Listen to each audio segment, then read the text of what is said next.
Good evening. Before we begin, please let me acknowledge the Wurundjeri people, who are the traditional custodians of the land on which we're meeting today. I'd also like to pay my respect to the elders, both past and present, of the Kulin Nation, and extend that respect to other Indigenous Australians who may be with us today. My name's Robin Jeffrey. I'm the old, wrinkly, short Jeffrey. The real Jeffrey, the tall, handsome, clever young one, is in India at the moment. He's the director of the Australia-India Institute. I chair an advisory panel, but I have the honour today of chairing this particular occasion in Craig's absence. It's an honour because we have with us Monica Jain, the Indian Consul General, but we're being recorded on ABC Radio, so if anyone doesn't want to be heard on radio, they should be very quiet for the next hour. But the real honour, I think, is many of us in this room, I know, have admired our speaker, Bunko Roy, for many, many years. We've used films and writing about Tilonia and about his work for much of that time to inspire students with the kind of ideals that he and the work embody. He's, in my view, set standards that others would love to be able to emulate. He's sat at the highest levels of Indian government, received a variety of international awards for his work in the cause of sustainable, just and effective development. Development in that widest, all-embracing sense. He's a sought-after, widely respected global citizen.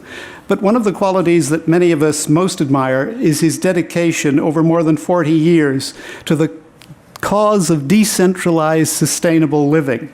And he's drawn on the experience and skills of rural people and on, as well, the techniques of contemporary science. He's brought Gandhi, long before the 20th century, Bunko Roy had brought Gandhi to the 20th century, all the best ideals of Gandhi. He seems never to have been tempted to join global elite bodies or the rounds of activities that are available to people of his status and reputation, content rather to keep the barefoot constantly at the front of his mind. We have only an hour this evening. Mr. Roy will speak for about 40 minutes, and with luck, we'll have about 20 minutes for very concise questions. His title tonight is Inspiring India, Demystifying Professionalism. The lecture is part of a series that Craig Jeffrey has inaugurated at the Institute called Inspiring India, bringing people like Mr. Roy before Melbourne and Australian audiences as widely as possible to talk about why there are so many reasons to find inspiration in India. And I hope in it, of course, he will in the course of his remarks tonight, he'll explain the Barefoot College and some of the remarkable initiatives in water management, solar power, and perhaps most important of all, their achievements in learning, teaching, and applying the results of that process to urgent problems of global survivability and sustainability. So it's a great honor to be able to introduce Bunko Roy, and I invite you to welcome him with me.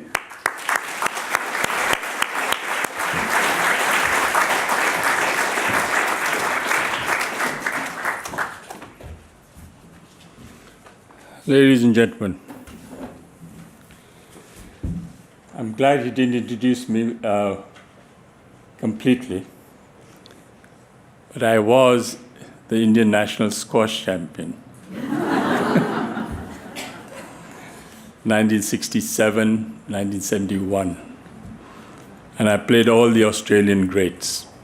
Everyone over 60 would remember Jeff Hunt and Ken Hisco and Dick Carter, and I survived, but in 1971 we actually beat Pakistan, which was good.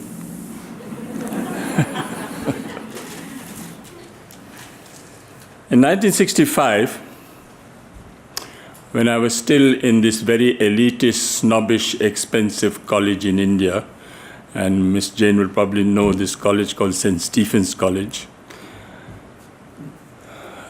Jayaprakash Narayan, at that time, there was a famine in Bihar. And the famine in Bihar, he called all the youngsters from the universities to come and join and work in the famine in Bihar. If you have a background like I had, Doon School and St. Stephen's College, you don't really go to rural India. You actually go to New York or Zurich or Mumbai or places like that. So out of curiosity, I thought I'd go to this famine. And that's when I saw Bharat, the other part of India, the rural part of India. And saw death and starvation and hunger for the first time.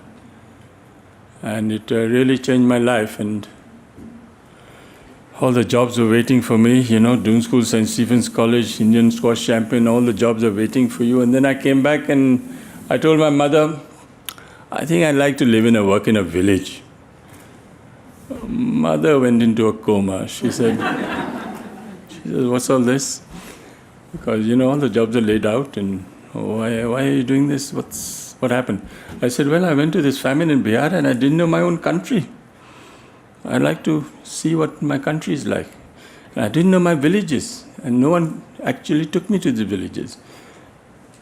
So she said, what do you want to do in this village? And no money, no job, no prospect, no security. I said, I want to be an unskilled laborer digging wells. She never spoke to me for many years. Because the biggest problem was, what will I tell the family? In India, the biggest problem is that you have to explain to the family why you've got an odd man who wants to live and work in a village as an unskilled laborer, especially with that education you have. But then I was exposed to the most extraordinary knowledge, skills, and wisdom that very poor people have. Extraordinary. Traditional knowledge, skills, and wisdom that we have in every part of India, and we don't know about it. We don't read about it. We don't acknowledge it. We don't respect it. We don't apply it. And I said, why is it that we don't hear about these people, these ordinary people? So I said, I'd like to start a Barefoot College only for the poor. What the poor thought was important would be reflected in this college. So we redefined professionalism. Who's a professional today? A professional is someone who has a combination of competence, confidence, and belief. A water diviner, for us, is a professional. A traditional midwife. Today, half the members of parliament in India have been delivered by traditional midwives. Sadly, some of them are still alive. But they have a technology which we cannot disregard, we cannot look down on. So these are the people we wanted to bring into the Barefoot College and show that this is still relevant today. The knowledge, skills, and wisdom that they have is still relevant today. So when I went to this college, I went to this village for the first time, Tilonia, the elders came to me and said, are you running from the police? I said, no. You failed in your exam? I said, no.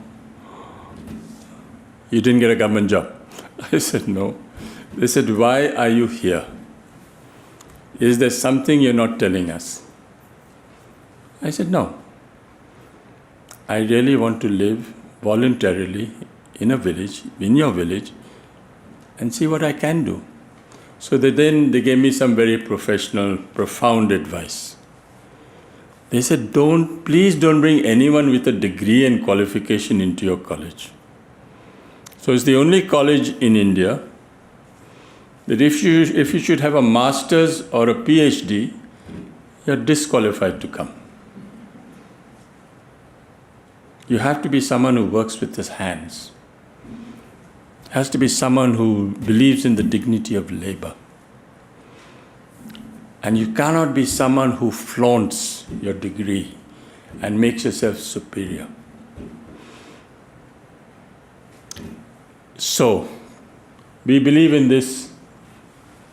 The illiterate of the 21st century will not be someone who can't read and write, but someone who is not prepared to learn, unlearn, and relearn. Where is it written that just because you can't read and write, you cannot become an engineer, you cannot become an architect, you cannot become a designer, a communicator, a health worker? Why have we got this problem with our mindset that just because someone can't read and write, we penalize them, we look down on them, and the final insult is we call them uneducated. Just because you can't read and write, you call them uneducated? It's an insult, because this person knows much more about the farm, about the weather, about the soil, about the sky, about the solar, than anyone I know. It's just a question of being humble and listening to these people. So when we said that, they said, prove it, what you're saying. So the Barefoot College was built in 1986 by someone who still can't read and write today. At $1.50 a square foot, the Barefoot College was done in 3 years. Doesn't leak, hasn't collapsed, and we didn't use any architect or engineer. It's the only college which is fully solar energized in India. All the power for the college comes from the sun. But the person who actually did this was a Hindu priest who's done 8 years of primary schooling. He knows more about solar energy than anyone I know anywhere in the world. It just happens that he's done only primary school teaching. So, for the next 25 years, we have no problem with power. We have a telephone exchange in the Barefoot College, which is solar energized. And we have internet, Wi-Fi, optical fiber cable, faster than Delhi. We have a community radio station, all run by women, and we reach 50,000 people 24/7 with vital social messages today. We have a solar-operated ATM machine, and we have an outlet for 400 artisans, where about 400 artisans make items that we actually help them design and we sell. And they're all paid by check. So in case they don't know how to read and write, they have to learn how to read and write if they want to take money out from the bank. Sometimes they don't want to take money out from the bank because they want to leave it there so that the husbands don't drink it away. So they keep the money there, no problem. And we look after the culture of Rajasthan is very important. So we have lok utsavs. That means we bring all these singers, dancers together for 3 or 4 days, and they perform. And we keep about 4,000 hours of music alive. We have our forestry and nursery, where we only keep traditional varieties which are almost dying out. So we kind of preserve them and make sure that they're still alive. We have a dentist, illiterate, looking after the teeth of 7,000 children. She went and got very, very overexcited and said, in 6 months I can do a root canal. I said, no, hold it. You can't do a root canal. You just have to look after kids, look after their teeth, see that they're simple things like that. But it's a solar-operated dentist chair, and we have acupuncture. And if you ever come to the Barefoot College, you will get solar-cooked food by women who have actually designed this solar cooker. Very sophisticated solar cooker which moves with the sun. And we also have a barefoot pathologist. And this is the Barefoot College staff. We believe in the transfer of technology, demystifying and decentralizing technology right down to the very poor. And the most sophisticated technology these people can handle, you won't believe it, how sophisticated technology they handle. And so when it comes to hand pump repair, when it comes to rainwater harvesting, all these women are involved. That's 300 years old. In Rajasthan, it is still being used today. If you ask an engineer, how do you solve the problems of drinking water? They will say, use tube wells. If you go to the old man in the village and say, what do you do for drinking water? He says, I collect rainwater harvesting. Why didn't you collect rain? Common sense. If you ask an engineer and an architect, why haven't you done rainwater harvesting? You know the first stupid answer they give? They say it was not in my curriculum. As if common sense is something which they cannot apply. So, rainwater harvesting, we said, if the people can do it, why don't we? So we converted that people's technology and collect rainwater harvesting, collect rainwater in schools. So over 1,200 schools we cover, collecting rainwater from the roof, and 6 months of the year in Rajasthan, they have access to safe, portable drinking water.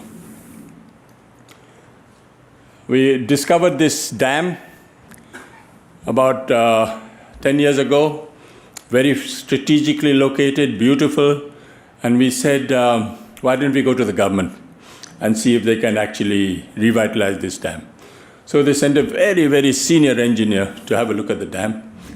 And they looked at the dam, and of course, we expected it, we anticipated it, but it was sad. But the engineer said, not possible, can't be done, badly located, not, usual excuses on the file. So we said, all right, let's do it ourselves and see how we can shame the government. So keep seeing that yellow dot, and within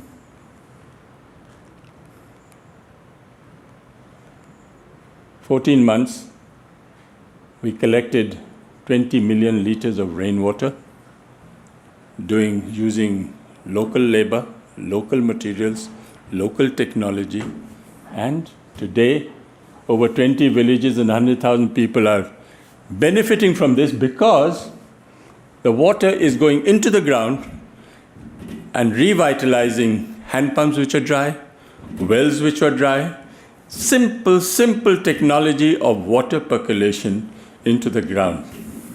Today, over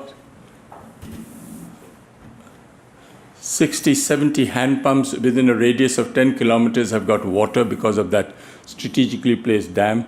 And it only cost 25,000 pounds, which is the cost of 4 hand pumps that you get engineers to bore. So what is the point we are making? Listen to what the people have to say. Utilize the technology that they have. And this is totally Gandhian, bottom up. How do you demystify and decentralize technology right down to the hands of very poor people? In 1975, we started the night schools of Tilonia because 60% of the children don't go to school in the morning because they're looking after domestic chores, finding water, finding wood. So we started night schools only for the children at night. 1975, they were all kerosene lamps. Today, all of them have solar lanterns, and all of them, 7,000 children come to these 200 night schools. But the beauty is that every 3 years we have an election.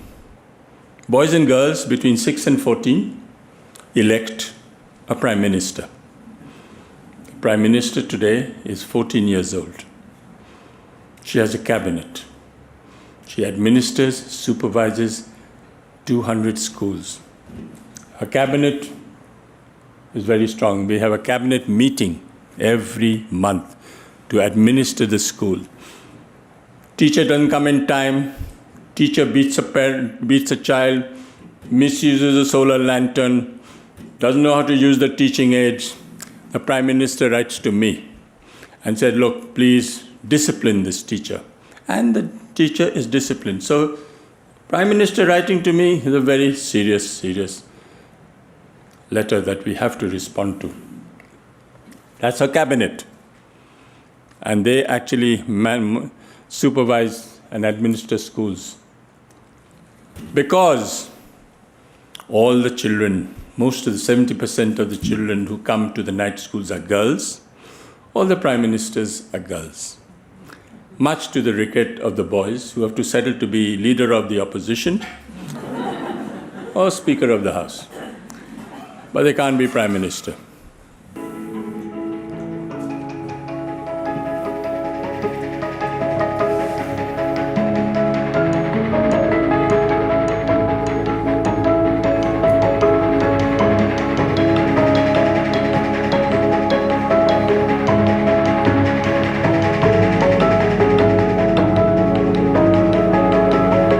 She may not be the same as she was. They trod me on the left side of my head, who has prayed for my fast recovery and a new life. Here's Malala Yousafzai. She's appearing at Caesar's Palace. The movie is He Named Me Malala. I'm not a lone voice. I am many. They can change the world.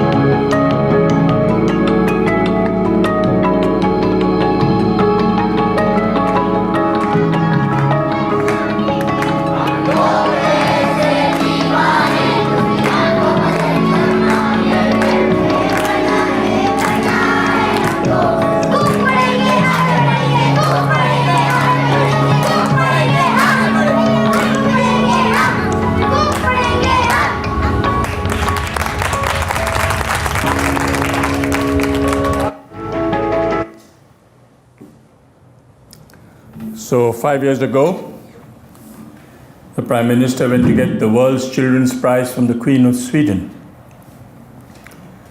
That's on her left, on the Queen's left. And she just couldn't believe that this girl who had never been outside her village in her life had so much confidence. And she turned to me and said, "Can you find out where this girl got her confidence from? She's 14 years old, never been outside her village, and she's behaving as if she's been in Sweden all her life." So I asked her, I said, "Where did you get your confidence from?" So the girl turned to the Queen and looked at her straight in the eye and says, "Please tell her I'm the Prime Minister."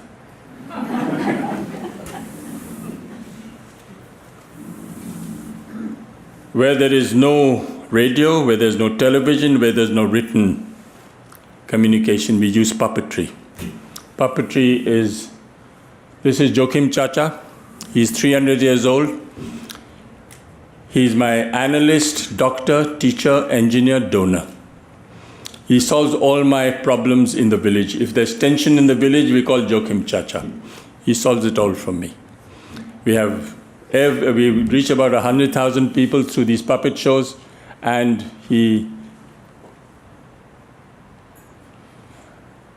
all these puppets are made out of recycled World Bank reports.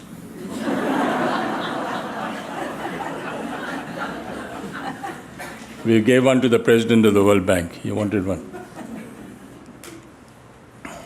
Livelihood, very important. How do we create jobs? Today, we are training women to repair their own hand pumps and be paid for it. We are having the first barefoot woman solar engineer. What is the most powerful way of communicating today? Is it television? Is it telegraph?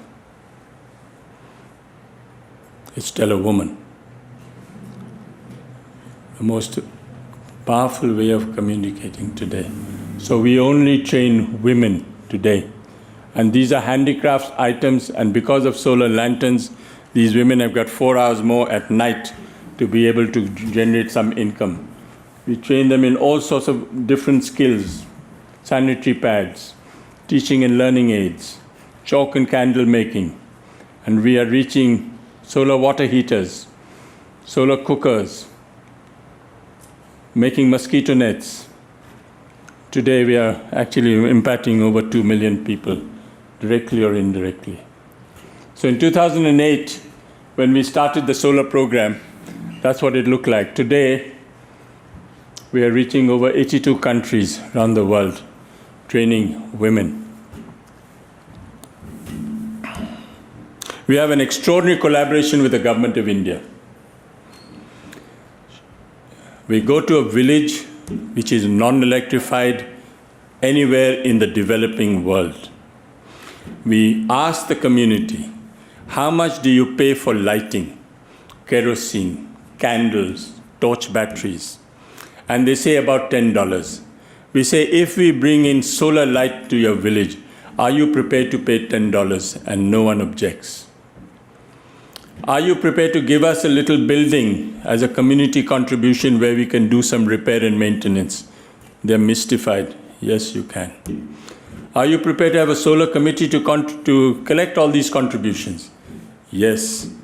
Are you prepared to select a grandmother between 35 and 50 who has never left her village in her life and send them to India for 6 months? That's a problem. Why a woman? We said we have come to the conclusion that men are untrainable. Men are restless. Men are compulsively mobile. Men are ambitious. And every man wants a certificate. And the moment you give a man a certificate in a village, he leaves the village within 24 hours looking for a job in a city. So why train men at all? Why not train women? And grandmothers in Africa? They are grandmothers at 35 in Africa. So between 35 and 50, are you willing to? They said, no, this woman, what does she know? Looks after grandchildren, looks after goats. You want to take her all the way to India? I said, yes. They said, why can't you take a younger man or younger woman? Then I used the government of India thing. I said, no, government of India only says grandmother. So they said, all right. So it takes me about half a day to convince them to take 2 women. First time ever leaving the village. First time ever getting onto a plane. 19 hours by flight. Landing in India, new food, new temperature, new language, new people. Can't speak your language for 6 months. And in 6 months, through sign language, they all become solar engineers. And they go and solar electrify their own village. So these are women who we have trained from tribal areas of India. And today there are over 200 women who've been trained from 13 states. And we said, if you can do this in India, why not abroad? We went to Ladakh and we asked this woman, what's the advantage of solar that you have got? And she thought for a moment and said, it's the first time I can see my husband's face in winter. Can you imagine? Only a candlelight at minus 40 outside in Ladakh for 6 months. It's changed her whole life, just solar light. So after doing solar in about 13 states of India, we said we'll go to Africa. And in Africa, between 2004 2015, in 36 countries around, this is the light that they have in Africa. Unacceptable, totally. So today, we are in 36 countries in Africa. All the grandmothers sitting together in one table, going chatter, but not understanding a word. Because they all speak Jola or French or Spanish. But the body language is great. And they all love it. Because they know they're the only solar engineers of their country, men included. The only solar, and they have to be successful. Not out of the 800 grandmothers, not one failure.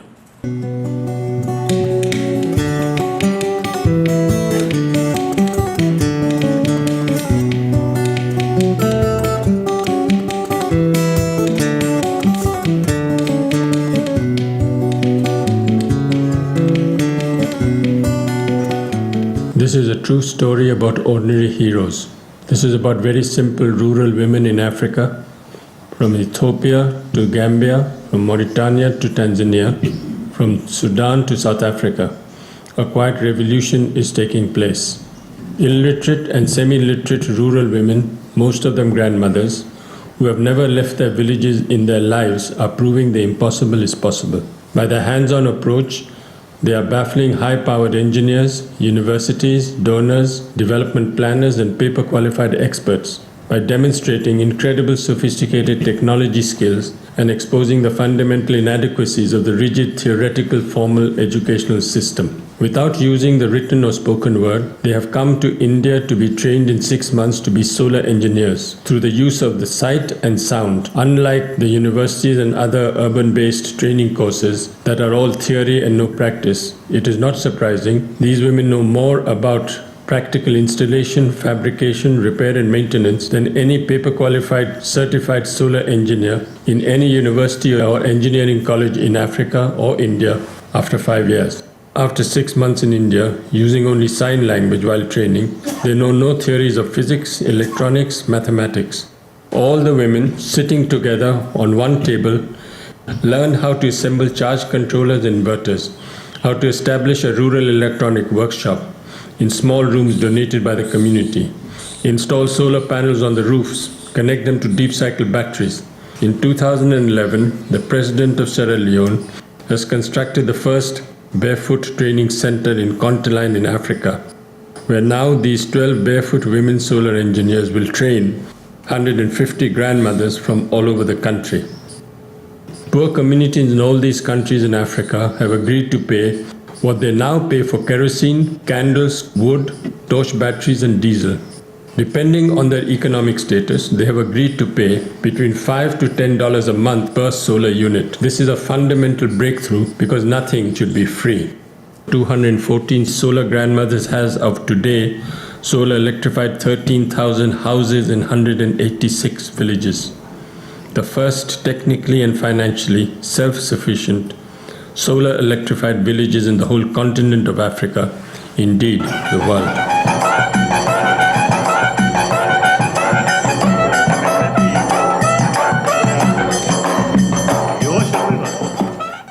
On a rare visit to the Barefoot College, when he also spent the night, His Holiness the Dalai Lama blessed the women solar engineers on the 13th of February 2011. That's secret. So those illiterate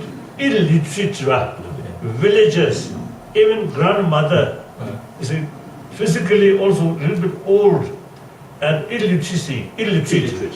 Yet, through training, is engineer, proud, self-confidence and dignity. Wonderful. By 2013, by including Liberia, South Africa, Southern Sudan, Zimbabwe, Burundi, Zanzibar, almost all the countries in the continent of Africa will have been covered, saving 1.5 million liters of kerosene from polluting the environment and thousands of tons of wood from being cut, depleting the already fragile forest.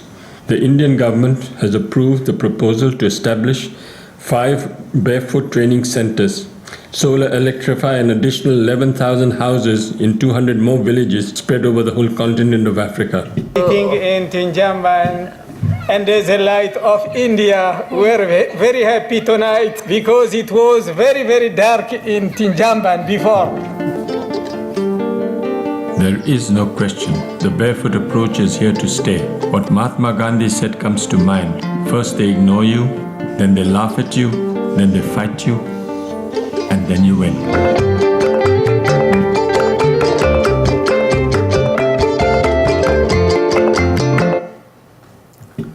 So when we had this going on for many years, the Prime Minister of India said he wants to see these women. So in 10th of July last year, he saw 30 of these women in Africa, and he called them the solar mamas. So now it's got stuck now. They're the solar mamas of the world. So he was very, very graceful. And of course, we said we want to go to the Pacific Islands. So in August, was it, when we had the Pacific Island Conference in Jaipur? He announced that 70 more solar mamas will be trained, 2,800 houses will be solar electrified in 14 Pacific Islands. And now there are women from the Pacific Islands, from the Marshall Islands, from Micronesia. You just name it, we've got some women coming to Tilonia, and all underwritten by the government of India. Of course, Michelle Bachelet was a great supporter when she was head of UN Women, and she gave us a lot of money for the Pacific Islands. So today we are now all over the world. But of course, we need a lot of support, because somehow or other people think that we are a very big organization. 80 countries, you must be really flush with money. And we said, no, we're not. We are a very simple, small organization. The idea is big. Our effort is small, but now the whole community owns it and they've taken it on. And that is the sustainable solution today. How do you manage to manage, control, and own the process is the final solution today. So His Holiness the Dalai Lama went round. We made a puppet of him too. And he said something very profound. He said, now that you have shown the Barefoot College working in practice, let's see if the experts and all the policymakers can make it work in theory.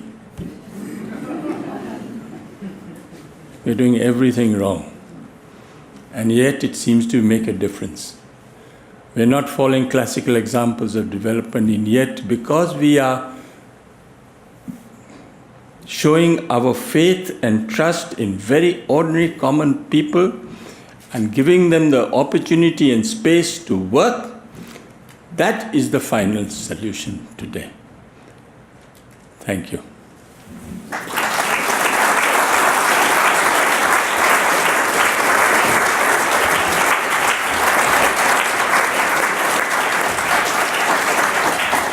Happy with questions? Yeah.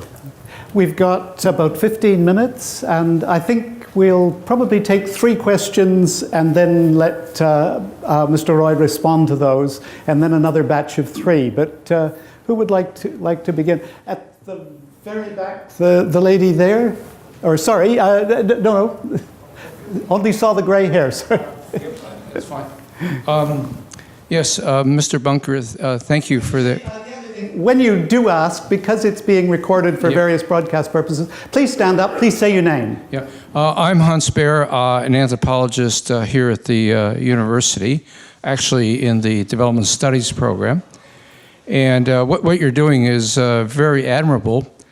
But at the macro level, India has embraced neoliberalism in many ways. And so now what you have is this growing gap in India, and a growing number of billionaires. So where do you see that? Where do you fit in with that? Or can you be a challenge to that particular model that seems to have really taken off in India? Want to keep that one? Yes. Please stand up. It's being telecast as well. Anne Makhijani. My question is about your incredible program with solar. What would you say to the current view amongst politicians over here that the mine is needed, the Adani mine is needed to lift poor in India out of poverty by providing them with coal for energy and for lighting? And we'll take one more. The lady in the pink scarf.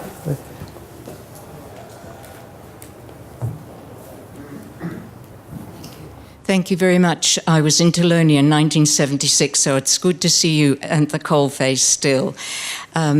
I have a question regarding the government, and we did see Prime Minister Modi in Africa. What has been the greatest change that you've seen in the government attitude towards the Barefoot College and the civil society? And has civil society influenced Indian democracy? Thank you. Unfortunately, we have forgotten the message that Mahatma Gandhi gave us during independence. How do we develop the capacity and competence of very poor people at the bottom of the pyramid? And how do we improve the quality of life by having a decentralized process in which they are strengthened, they have the power to be able to take their own decisions, and we have forgotten that. Unfortunately, also because we haven't been able to give enough respect to the communities and villages around India, you have this large migration taking place into the cities. And our job in the Barefoot College is to make sure that if we can improve the quality of life for villages, people, there'll be reverse migration and they will come back to the communities. Because no one in their right mind would like to stay in the slums of Mumbai and Delhi.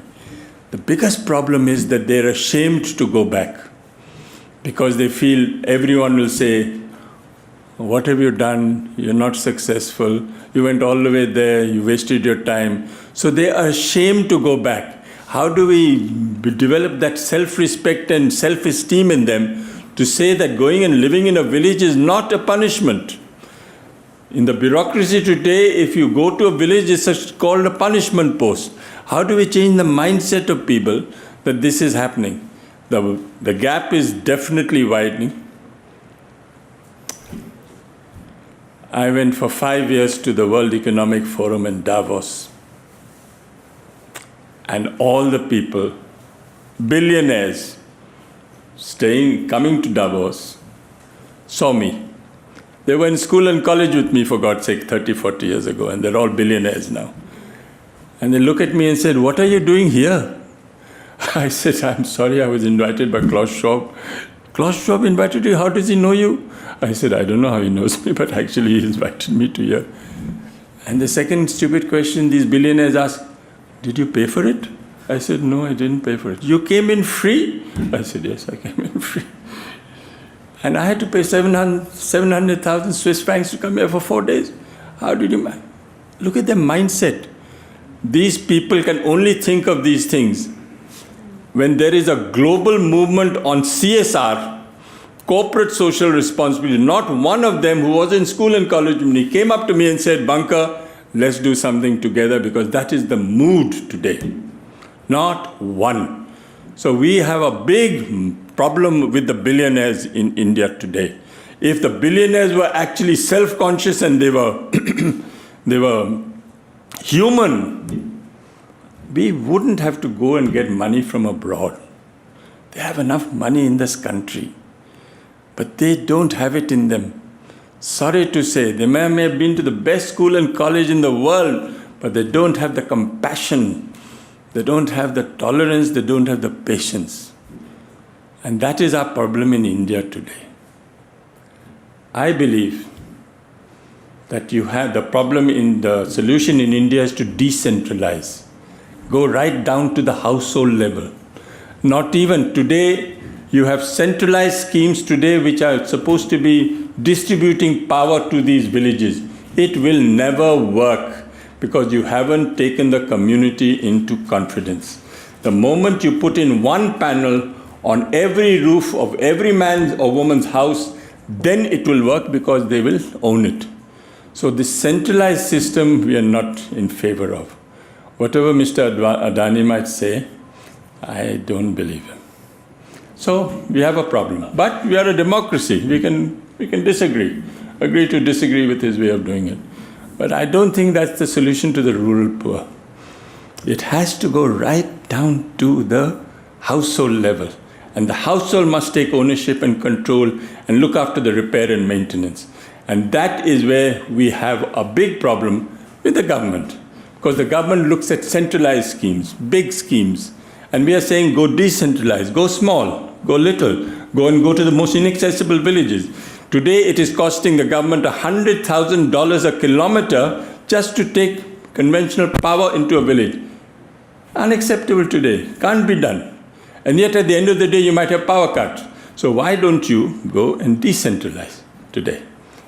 I have had extraordinary cooperation from the government of India. Since 2008, they have given over $150,000 every year to train 80 grandmothers, solar mamas from all over the world. I've never had a problem. They believe that this is a very major program. This is a flagship program for them. And I've never had a problem with anybody. The previous High Commissioner, the Indian High Commissioner in Australia used to be in Papua New Guinea. And I met him in Papua New Guinea. And he was so, he was all enthusiastic about the solar mamas going from Papua New Guinea to India. It's a great program because you are showing that a woman can become a role model, can become a change agent, and can actually show the courage to be able to do this. Any number of times, the man says, oh, if you go to India, I'll take another wife. I can't wait for 6 months. She goes in spite of all this courage. She goes, trains, and comes back. She goes like a grandmother, comes back like a tiger. She comes and solar electrifies the whole village, and the husband is in total awe. Cannot imagine this woman has gone back and become a solar engineer. And then the husband says, come back, please. I'm very happy. But the woman from Burkina Faso said, no, I'm quite happy without you now. I'm all right, no problem. So you have some women who are gutsy, who've never had an opportunity like this in their lives, and they know that they are the only solar engineers of their country. Take another three, shall we? We've got time for another three. The gentleman here, we'll go to the back and then we'll come to the front. Good evening. My name is Chinmay. Now, in regards to the school, you said there is an election. Now, is there something similar to the community? How do you go about bringing that inclusiveness where they own that particular project year on year? That's my question. Thank you. Koch, can we have the microphone to the gentleman here with the... And do say your name, please. Hi, my name's Danny. I've got a very simple question. What happens when the sun doesn't shine? Do you have a lot of backup and batteries or what? Battery So that's backup. part of the... we can keep the we'll take the one power from the for 4 days. About a week. And that's sufficient. Yeah, for the time being. Hi, my name is Mitali. I work in the user experience design space, so getting opinions and feedback from users is very important in my profession, and I really respect you for doing that. But my question is about the role of women and the position of women in urban society in India. We hear a lot about rape and all that, and I feel that these women are a big inspiration to the women living in cities. And also, I feel that showing the men that they can be so powerful and stand on their own and very gutsy, I think that this should be highlighted a bit more in the media. What is your opinion on that?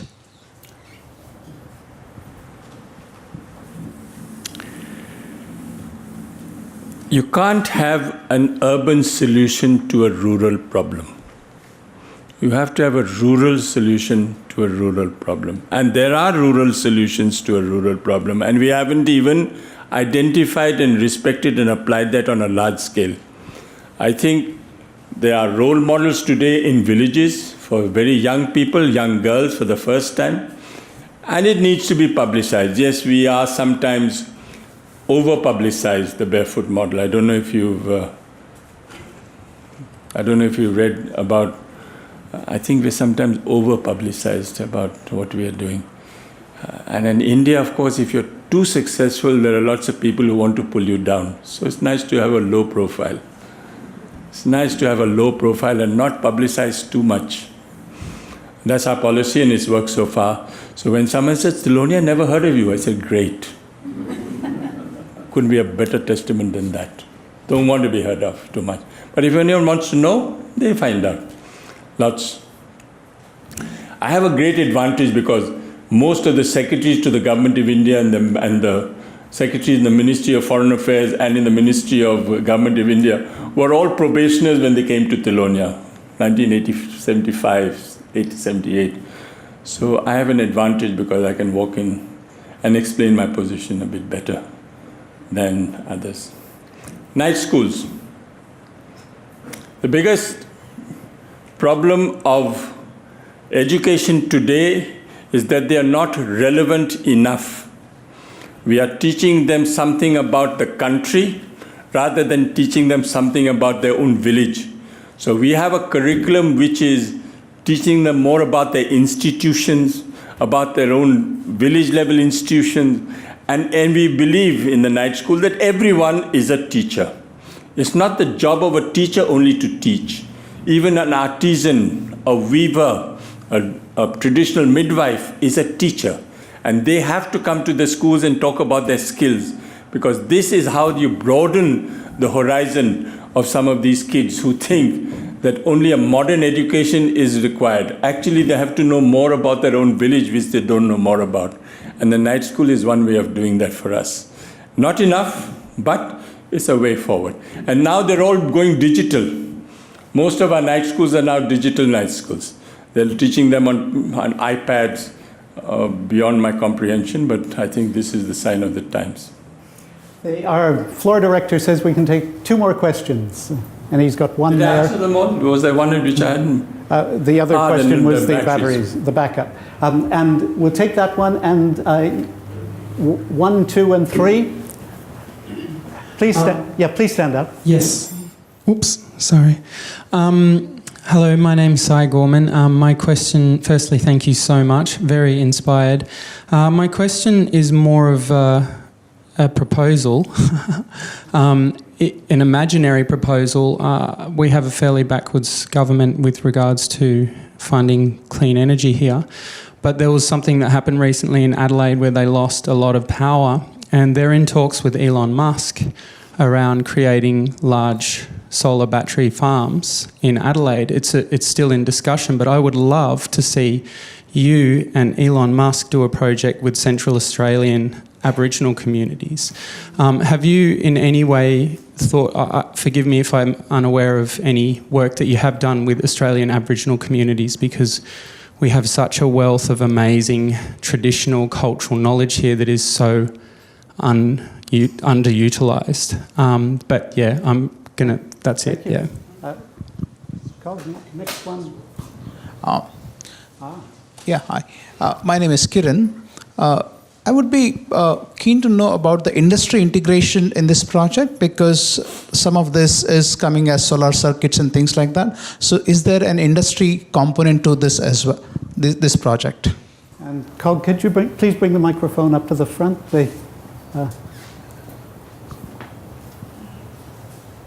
Hi, my name is Soumya, and I'm from one of the professions you said they don't teach a lot. I'm from the architectural profession, and I do agree with you for most of it. But my question is, with all these young girls who are coming to your school, what's their background like with the child marriages that Rajasthan is infamous for? And also another question, for a young man like you in 80s to actually come up with an idea and going to a village, very traditional, what you have just said as to talking with the community, you made it sound very easy. And being from India, we know the mindset, it's not always that easy as you just made it sound. 3 good ones. That will be our last round, but they're 3 excellent questions. Lots for you to get your teeth into. In 2002, we got the Aga Khan Award for Architecture, but we returned it. And my $50,000 I had to return also, because the architectural community were up in arms. They said, how can you give this Aga Khan Award to this barefoot architect who can't read and write? It is a slap on our own profession. So I said, okay, please take the award back if you think this is, the architect community in India is up in arms. So I said, please take me out of the website, because I don't want to go into a slanging match with some of your architects here. We have something called the Jagriti Yatra. Has anyone ever been to a Jagriti Yatra? Okay.